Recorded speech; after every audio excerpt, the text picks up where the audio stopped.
بسم اللہ الرحمن الرحیم۔ السلام علیکم دوستو، آج کی اس ویڈیو میں ایما خان کی مکمل اور سیکرٹ رازوں سے پردہ اٹھانے والے ہیں، یعنی کہ بایوگرافی بتانے جا رہے ہیں۔ آج کی ویڈیو میں ہم بتائیں گے ڈاکٹر ایما خان کے مشہور کوئین سے لے کر رقصاؤں تک کا بے چین سفر کس طرح رہا۔ اس ویڈیو میں ایما خان کے تمام پارٹ کے سفر و سیاحت کی بات کریں گے اور ہم بتائیں گے ایما خان کے بے پردہ ماحول سے لے کر اسٹیج ڈراموں کے پردہ ماحول تک کا مکمل سفر۔ اس سے پہلے آپ دوستوں سے گزارش ہے کہ اگر آپ دوستوں نے ہمارے یوٹیوب چینل کو سبسکرائب نہیں کیا تو مہربانی کر کے ہمارے چینل NG ویڈیوز کو سبسکرائب کریں اور ساتھ گھنٹی کے نشان کو دبانا ہرگز نہ بھولیں۔ شکریہ۔ ڈاکٹر ایما خان کا آبائی تعلق کبیروالا سے ہے اور اس کا خاندانی شجرائے نسب کمبھار فیملی سے ہے۔ اس کا اصل نام بھی ایما ہے۔ ڈاکٹر اور خان اس کی ذہنی بیماری کی پیداوار ہے۔ ایما خان کو شعر و شاعری کا شوق بچپن ہی سے تھا، مگر کسی شاعر سے رابطہ نہ ہونے کی صورت میں نام رہ گیا۔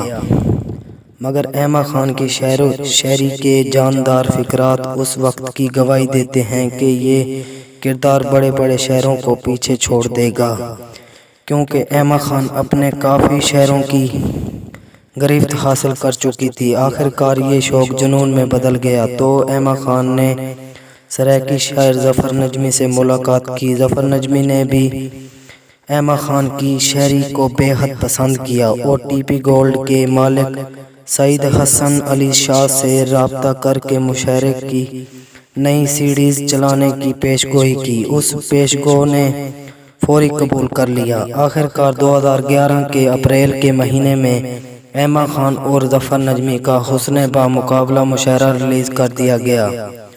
ریلیز ہوتے ہی یہ مشاعرہ عوام الناس میں اس طرح پھیلا جیسے جنگل میں آگ پھیلتی ہے، کیونکہ لوگ مارکیٹ میں نیا چہرہ اور نئی چیزیں چاہتے ہیں جو کہ اس وقت مل گئیں۔ پھر TP گولڈ والوں نے اس مشاعرے سے بہت سارا بزنس کیا اور لوگوں کی پسندیدگی دیکھتے ہی پھر اپریل کے آخر میں ڈاکٹر شریف بھٹی اور ایما خان کا مشاعرہ ریلیز کر دیا۔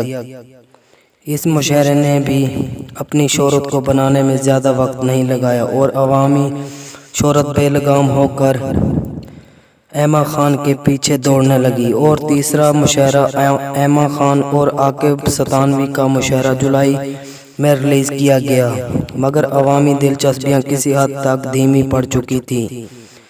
بدلتے انسانی روپ اب حسن بے راز ہو چکے تھے تو شاعرہ نے گلگت کی طرح رنگ بدلنا شروع کر دیے۔ اس نے اپنی شاعری کے مرتبے کو بلا کر فوک سنگروں کے گانوں پر ڈانس شروع کر دیا۔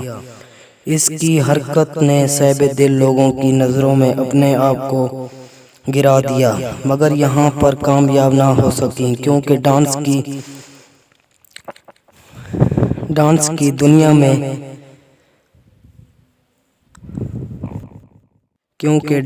کی ٹریننگ نہ ہونے کی وجہ سے اس جسم میں ڈانسروں والی پھرتیاں نہیں تھی۔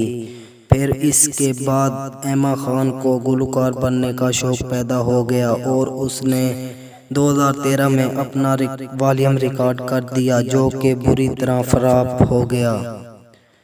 آخر کار ایما خان نے اسٹیج ڈراموں کی فحش دنیا میں قدم رکھ دیا۔ اب ایما خان تھیٹر کی دنیا میں بہت ہی فحش ڈرامے ریلیز کرتی ہے اور زبان بے لگام سے ایسے فحش الفاظ نکالتی ہے جو کہ کسی سیکسی فلم میں بھی نہ ہوں۔ ایسے ہی اپنے دوستوں سے اگلی ویڈیو تک اجازت چاہتے ہیں۔ اللہ حافظ۔